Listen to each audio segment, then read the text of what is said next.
Assalamualaikum warahmatullahi wabarakatuh.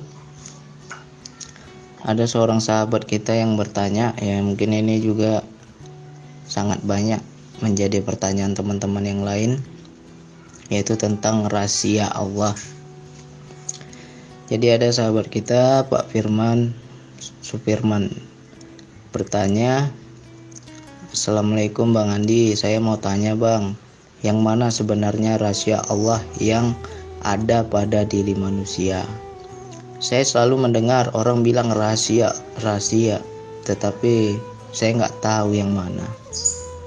Jadi makna rahasia di sini adalah wilayah rasa. Yang dikatakan rahasia itu wilayah rasa, wilayah yang tak dapat diungkapkan dengan kata-kata. Jadi dia tetap menjadi rahasia apabila kita tidak merasakan sendiri. Kalau udah merasakan, ya tidak lagi menjadi rahasia. Tapi bagi orang yang belum merasakan akan tetap menjadi rahasia. Dan rahasia ini juga tidak bisa diajarkan kepada siapa-siapa. Ya contoh, analoginya, ilustrasinya seperti ini. Ketika kita meminum kopi, kita akan memahami rasanya kopi. Lantas kita bilang, wah kopi ini mantap, kopi ini enak, kopi ini manis, atau kopi ini pahit. Tetapi bisakah kita menjelaskan rasa kopi itu seperti apa? Ya nggak bisa.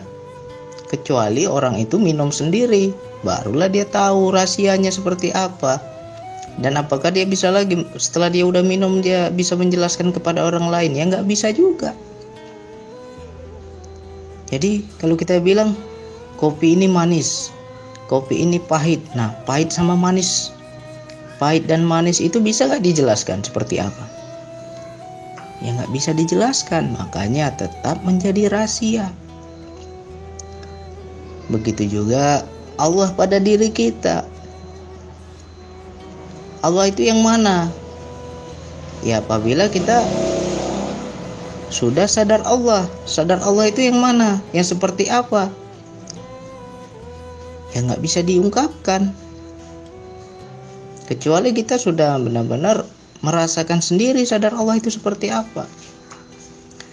Paling tidak ya kita hanya memberikan ilustrasi, bayangan, atau perumpamaan yang bisa dimengerti oleh orang lain. Tetapi itu bukan suatu penjelasan yang sesungguhnya, itu hanya perumpamaan.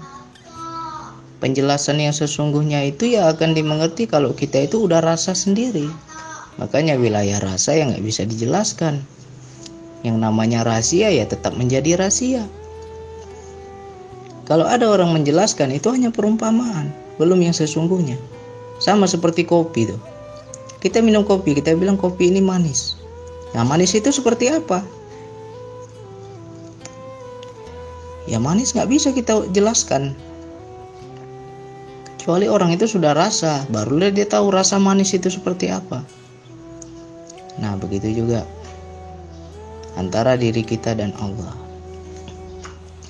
Begitu juga spiritual. Ketika kita berzikir nafas, kita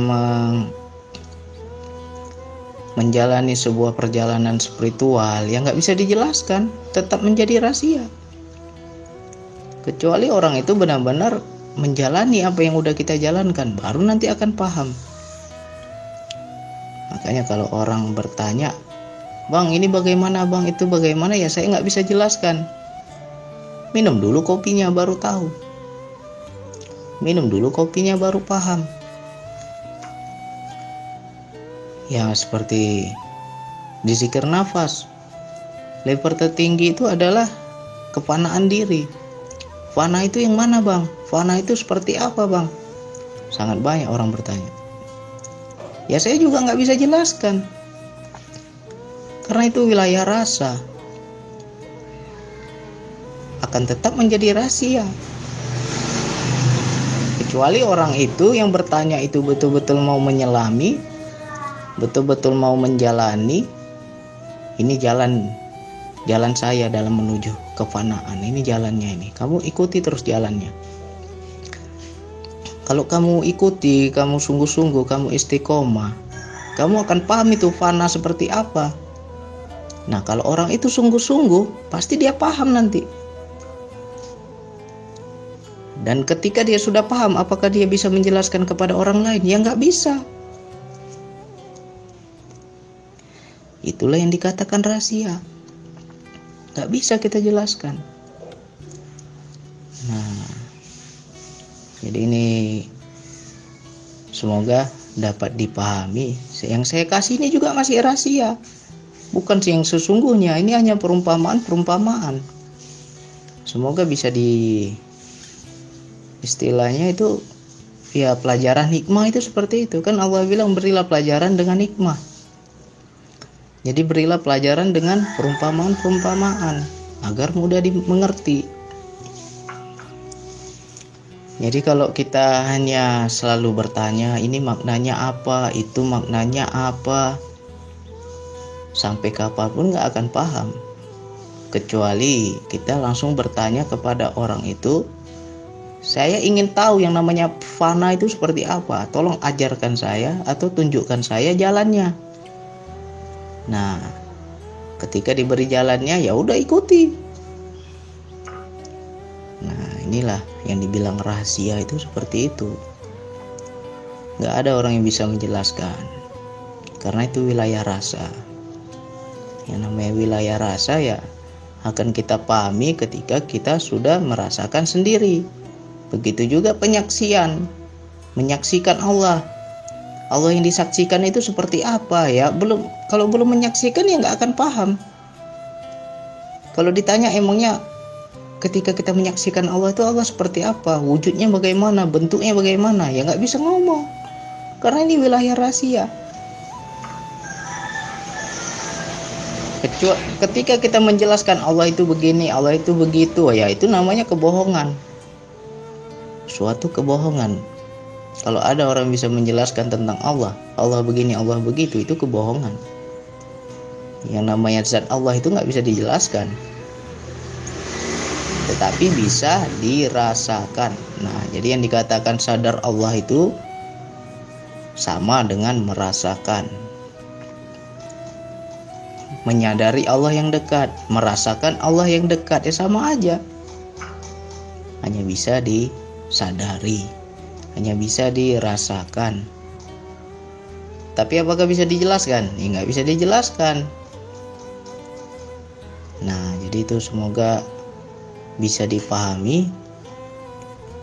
Kalau kita itu ingin tahu, nggak mengerti, penasaran, jangan menanyakan tolong jelaskan, jangan. Seharusnya bagaimana biar saya paham. Nah, itu pertanyaan yang benar. Saya nggak paham ini apa yang dimaksud. Bagaimana agar saya benar? Bagaimana agar saya itu benar-benar paham jalannya seperti apa? Nah, pasti orang itu akan menunjukkan jalannya. Jalannya seperti ini. Kamu terus saja jalan. Nanti rasakan sendiri, saksikan sendiri. Nah, itulah yang dibilang rahasia Allah pada diri hambanya. Nah, semoga ini dapat dipahami. Lebih dan kurang mohon maaf, karena saya juga masih belajar.